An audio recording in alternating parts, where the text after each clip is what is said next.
ஹல்லேலூயா. சத்தமா சொல்லுங்க ஹல்லேலூயா.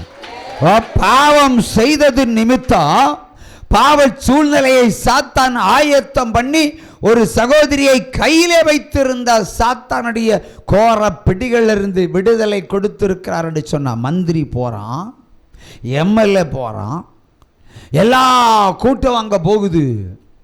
ஆனா அந்த கிழவனை கட்டி வச்ச ஊழியமே இந்த ஊழியம்தான். ஹல்லேலூயா. நான் அடிக்கடி சொல்லுவேன் பாருங்க, சவால் ஊழியம்னு சொல்லுவேன். 1000 மந்திரவாதிகளிலும் மட்டுமே இல்லை, இன்னும் பல ஆயிரம் மந்திரவாதிகள் ஒரே நேரத்தில் எழும்பி முடிஞ்ச ஜெயிப்பாருங்க. நாவை கட்டி பாருங்க, பேய்களுக்கே சவால், முடிஞ்சா கட்டி பாருங்க. ஹல்லேலூயா, ஹல்லேலூயா. ஆண்டவர் பேய்களை கட்டினார், மகளுக்கு விடுதலை. அப்ப இன்று உங்களுக்கு விடுதலை காத்திருக்கிறது. ஹல்லேலூயா. ஆனா பாவம் ஒரு தடையாக இருக்கக்கூடாது என்பதற்காகத்தான் தேவன் பாவத்தை சுட்டி காட்டினார். ஹல்லேலூயா. பாவம் நம்மை விட்டு விலகும் போது பரிசுத்தம் ஆட்டோமேட்டிக்கலா உள்ள புகுந்துரும். ஹல்லேலூயா. பரிசுத்தம் ஒரு கடைச்சரக்கல்ல, அது பரலோகத்தினுடைய பொக்கிஷம். நீ மனந்திருந்தனா ஆட்டோமேட்டிக்கலா வந்து இறங்கிடும். ஹல்லேலூயா, ஹல்லேலூயா. உற்சாகமா கையை தட்டு. வருத்தப்பட்டு பாரம் சுமப்பவரே வருவீர், இயேசுவிடம் இல்லை பார. வருத்தப்பட்டு பாரம் சுமப்பவரே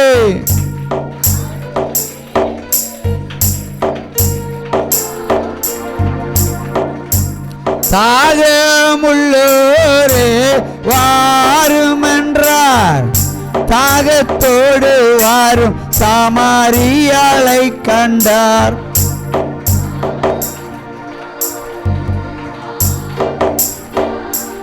தாகத்தோடு வாரும் சமாரியாளை கண்டார். தண்ணீர் கேட்டார், அவள் தாகம் தீர்த்தார். தண்ணீர் கேட்டார், அவள் தாகம் தீர்த்தார். பாவ மன்னிப்பை கொடுத்து மகிழ செய்தார். பாவ மன்னிப்பை கொடுத்து மகிழ செய்தார். வருத்தப்பட்டு பாரம் சுமப்பவரே வருவீர், இயேசுவிடம் இல்லை பார. வருத்தப்பட்டு பாரம் சுமப்பவரே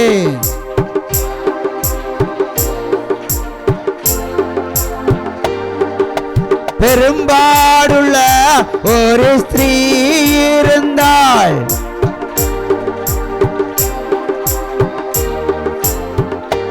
பெரும்பாடுள்ள ஒரு ஸ்திரீ இருந்தாள்.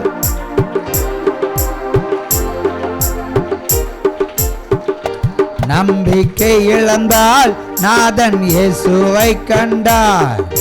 நம்பிக்கை இழந்தார், நாதன் இயேசுவை கண்டாள்.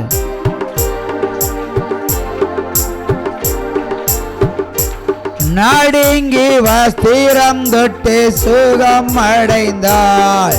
வருத்தப்பட்டு பாரம் சுமப்பவரே வருவீர், இயேசுவிடம் இல்லை பார.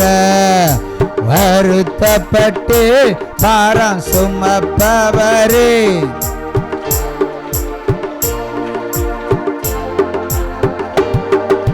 நாலு நாளாயிற்று நாரும் என்றார்.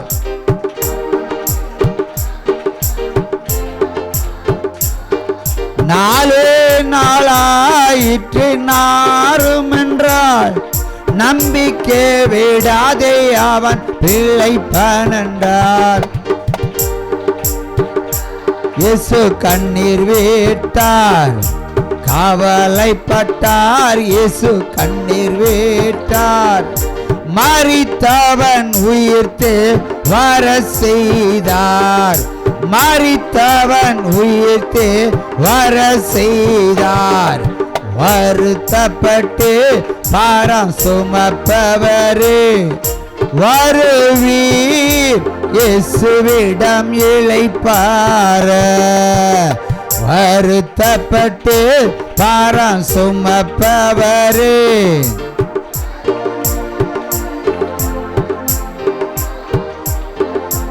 நாடு நகரங்கள் சுற்றி அலைந்தார். நானே வழி நானே சத்தியம் என்றுரைத்தார்.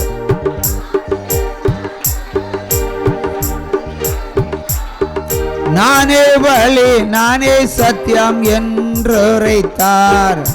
கல்லை படைந்தார் அத்தி மரத்தை கண்டார். கல்லை படைந்தார் அத்தி மரத்தை கண்டார். கனியற்றிருப்பதை கண்டு சபித்தார். கனியற்றிருப்பதை கண்டு சபித்தார். வருத்தப்பட்டு பாரம் சுமப்பவரே,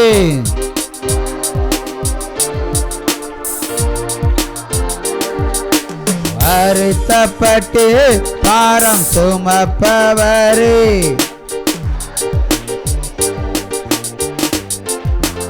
ஏசாயா 66:2 வாசிப்போம்.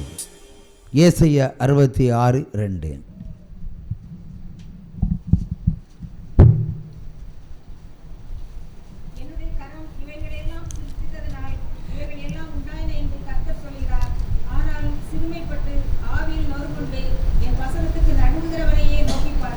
திரும்ப சத்தமாக வாசிங்க சிஸ்டர், ரொம்ப ஸ்பீடாக வாசிக்கிறீங்க.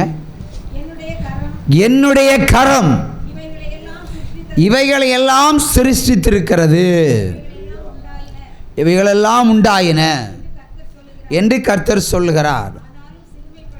ஆனாலும் சிறுமைப்பட்டு ஆவியில நொறுங்குண்டு என் வசனத்துக்கு நடுங்குகிறவனை நான் நோக்கி பார்ப்பேன். அல்லேலூயா. வசனத்துக்கு நடுங்குனா என்ன உண்டு? விடுதலை. அல்லேலூயா. தேவ வசனம் உங்களுக்கு வராமல் இருந்தால் பிரச்சனை இல்லை, வந்தால் நடுங்கித்தான் ஆகணும். அல்லேலூயா. கலங்கித்தான் ஆகணும். இல்லை என்றால் துக்கம் பெருகி போயிடும். அல்லேலூயா. அல்லேலூயா. அதான் ஒரு எச்சரிப்பு மணி. அல்லேலூயா. வேத வசனம் ஆண்டவர் உங்களுக்கு தருகிறாருன்னு சொன்னால் அது பாக்கியமாக கருதுங்களேன். இல்லையா? பாக்கியமாக கருதலாமா இல்லையா? இப்போ ஒரு வசனம் வருது, ஒரு பொருத்தனை செலுத்துன்னு, அப்போ நடுங்கினா என்னன்னு கேட்குறேன். பிரதர் அக்கா நீங்கள் நடுங்காதீங்க, நீங்கள் நடுங்குறீங்க, சீட்டு ரெடியாக இருக்குது, என்னோட எல்லா பேயும் ஓட்டி விட்டுறானு எனக்கு. அல்லேலூயா. அல்லேலூயா. இருக்கிறதெல்லாம் வெளியே வரட்டும், பார்க்கலாம், சவால். ஆகவே வசனம் வந்துன்னா நோக்கி பார்க்கணும் கர்த்தரை, முகத்தை, அவருடைய முகத்தை நோக்கி பார்த்தால் பிரகாசமடைவீர்கள். அல்லேலூயா. எப்பேற்பட்ட துக்கமாக இருக்கட்டுமே, எப்பேற்பட்ட துக்கம். நீ சூக்கைஸாக மருத்துவமனைக்கெல்லாம் போகிறாங்க. சூக்கைஸு மருத்துவமனை இல்லையா? ஏன் ஜீவலிக்கு வந்தால் என்ன? இங்கே மரித்தவன் பிழைத்திருக்கிறான், மரித்தவள் பிழைத்திருக்கிறாள், குருடன் பார்த்திருக்கிறான், செவிடன் கேட்டிருக்கிறான், மூடவன் நடந்திருக்கிறான். இனி இப்போ 2-3 வருஷமாக இவனு சாகலை, செத்தவன் பிழைக்கல, சீக்கிரமாக ஒருத்தனை சாகடித்து பிழைக்க வச்சுருவார் ஆண்டவர். ஒரு சும்மா கையை தட்டுங்க. நான் சிரித்து சொன்னால் அது சீரியஸ். அல்லேலூயா. அவர் சொன்னதெல்லாம் இங்கே தான் செய்வார். அல்லேலூயா. ஒரு சும்மா கையை தட்டுங்க.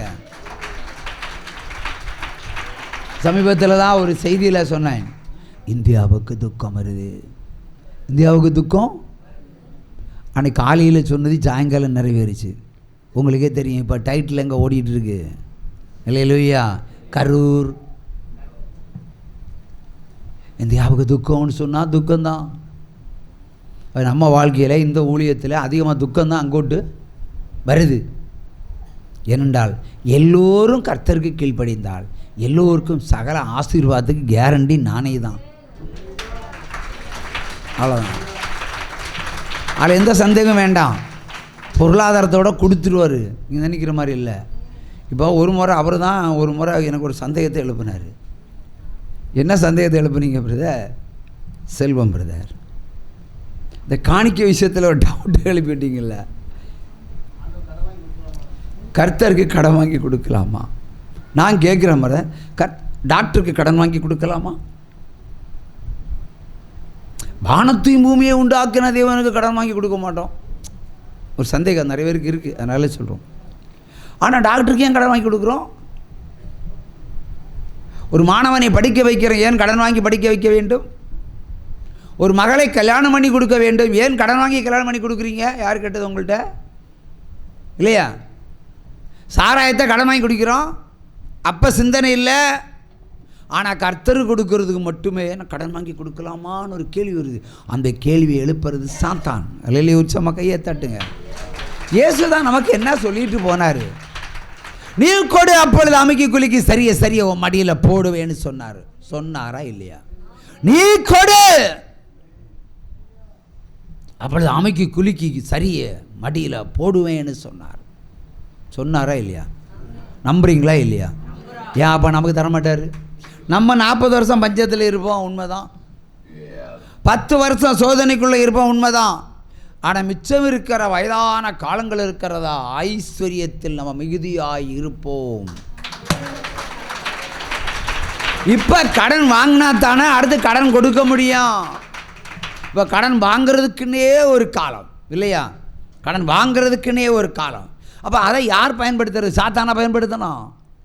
கிறிஸ்தவர்கள் தான் கடன் வாங்கணும். வேற யார் வாங்குறது? வாக்குத்தத்தம் நமக்கு தானே. அப்போ இன்று நீ கடன் வாங்கு, நாளைக்கு கடன் கொடுப்பாய். விசுவாசம் உள்ளவங்க கை தட்டுங்க. ஆளுக்கு ஒரு ஃபைனான்ஸ் கம்பெனி ரெஜிஸ்ட்ரேஷன் பண்ணிடுங்க. ஒரு காலத்தில் சொன்னால் ஆளுக்கு ஒரு பீரோ வாங்கிட்டு போங்க. இந்த செய்தியை கேட்டு நேற்றைக்கு பள்ளியாடியை சேர்ந்த ஒரு சகோதரி, உங்கள் கடையில் பீரோ இருக்கா? அவள் புரிஞ்சுக்கிட்டு பழைய செய்தியை கேட்டிருப்பான். ஆனால் பீரோ வாங்கிட்டு போனவங்களுக்கு பீரோவில் வைக்க முடியாத அளவுக்கு பணம் வந்து விட்டதுன்னு ஒரு சகோதரி சாட்சி சொல்லிவிட்டு அப்படியே போயிட்டாங்க. எஸ்கேப். இது வரல. பொதுவாக பணம் கிடைச்ச பணக்காரி ஆகிட்ட இங்கே வரக்கூடாது. பணம் இல்லாதவர்கள் வாங்க, பாவியாக இருந்தால் வாங்க, விபச்சாரக்காரலாக இருந்தால் வாங்க, விபச்சாரிகளாக இருந்தால் வாங்க. பரிசுத்தம் பண்ணி உங்களை பரலோகத்துக்கு அனுப்புகிற கேரண்டி இந்த ஊழியந்தான். அல்லேலூயா. ஆக்மார் முத்திரை 916 கேரண்டி. கையை தட்டு. ஊழியத்தில் கலப்படம் இல்லை.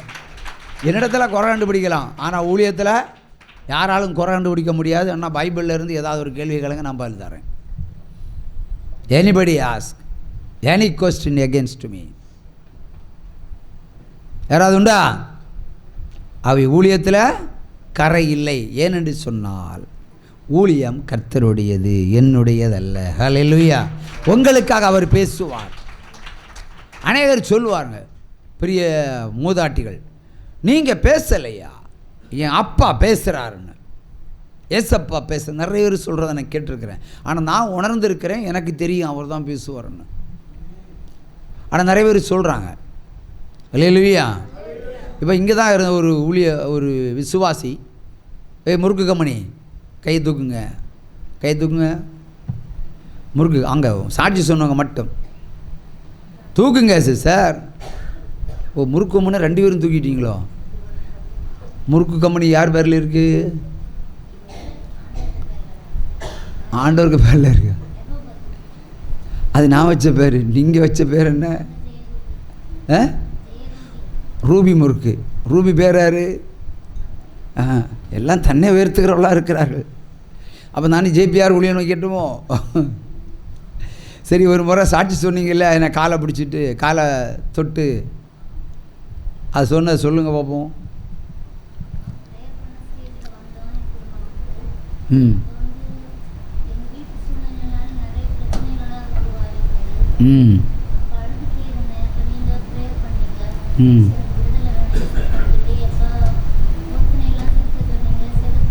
ம்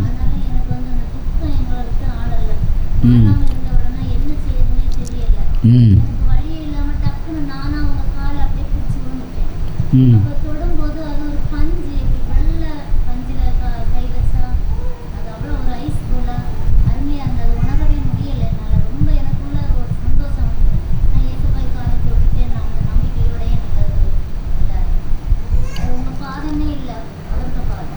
அல்லேலூயா. இப்ப நிற்கிறது அவர் கிருபை. ஹல்லேலூயா. பேசுவது அவருடைய நாவு.